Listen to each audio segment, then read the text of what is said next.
Rumor upaya Muldoko mengambil alih Partai Demokrat melalui peninjauan kembali atau PK membuat Ketua Majelis Tinggi Partai Demokrat Susilo Bambang Yudhoyono cemas. Terlebih, Muldoko adalah Kepala Kantor Staf Presiden yang dekat dengan pemerintah yang berkuasa. Lalu bagaimana upaya Demokrat untuk menghadapi PK dari kubu Muldoko? Kita akan membahasnya bersama dengan juru bicara DPP Partai Demokrat Herzaki Mahendra Putra. Selamat siang Bang Zaki. Ya, selamat siang Mbak Eva. Iya, Bang Zaki, Pak SBY menyatakan cemas PK Muldoko ambil alih Demokrat. Lalu bagaimana dengan kecemasan yang dirasakan oleh Pak SBY? Demokrat mengantisipasi PK yang diajukan oleh Muldoko ke Mahkamah Agung. Ya, pertama begini Pak, kami ingin menyampaikan, kalau misalnya publik ya melihat ini adalah bagian dari upaya istana, ya wajar-wajar saja. Karena secara logika hukum, secara akal sehat, tidak masuk di akal seorang yang tidak pernah menjadi kader, tidak pernah menjadi pengurus, lalu mendadak bisa menjadi ketua umum di suatu helatan yang katanya namanya KLB, tapi diadakan bukan oleh pihak yang berwenang, yang dihadiri bukan oleh pemilik suara, bahkan sebagian besar bukan kader, karena kami tahu sebagian besar itu nyalek dari partai lain ternyata.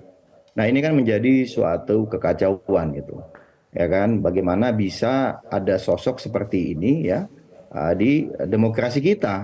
Karena kalau begitu ujung-ujungnya, mohon maaf nih Mbak, nggak perlu nih kita berupaya, ya, bersusah payah bisa lolos verifikasi partai politik. Ya, mesti diteliti kepengurusannya di seluruh tingkatan, minimal berapa persen di kecamatan, kabupaten, provinsi, Indonesia. Lalu ujuk-ujuk ada orang yang datang ngaku-ngaku, "Oh, saya ini ketua umum," katanya, bukan kader, bukan apa.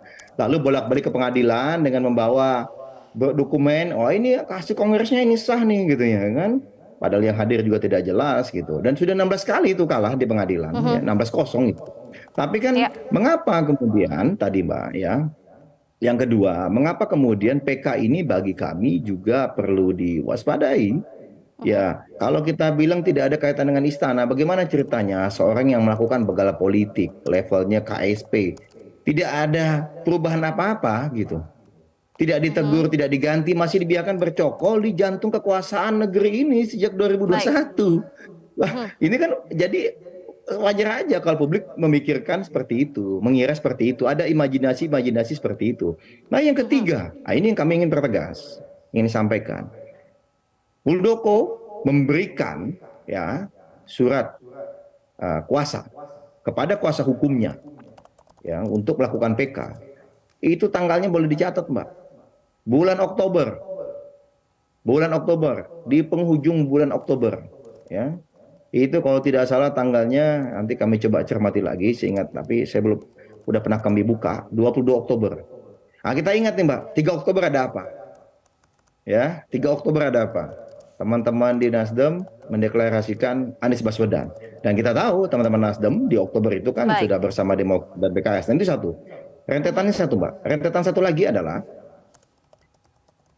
ternyata pengajuan PK itu dilakukan ya, dilakukan 1 hari setelah Mas Anies Baswedan datang bertemu Majelis Tinggi Partai Demokrat di DPP Partai Demokrat dan ada konferensi pers bersama Mas Anies, Mas Ahaye dan Majelis Tinggi Partai Demokrat yang di situ secara tegas dan jelas menyampaikan, kami mendukung penuh Mas Anies Baswedan sebagai capres Partai Demokrat dan Partai Koalisi Perubahan. Nah ini MTP Majelis Tinggi Partai yang tanda tangan Ketua Umum Majelis Tinggi Partai, Ketua MTP-nya lah yang sesuai ADRT kami yang berhak nih gitu, ya kan? Nah, nggak lama sehari 2 hari setelah itu ada pengajuan ya PK Baik. Muldoko ke MA.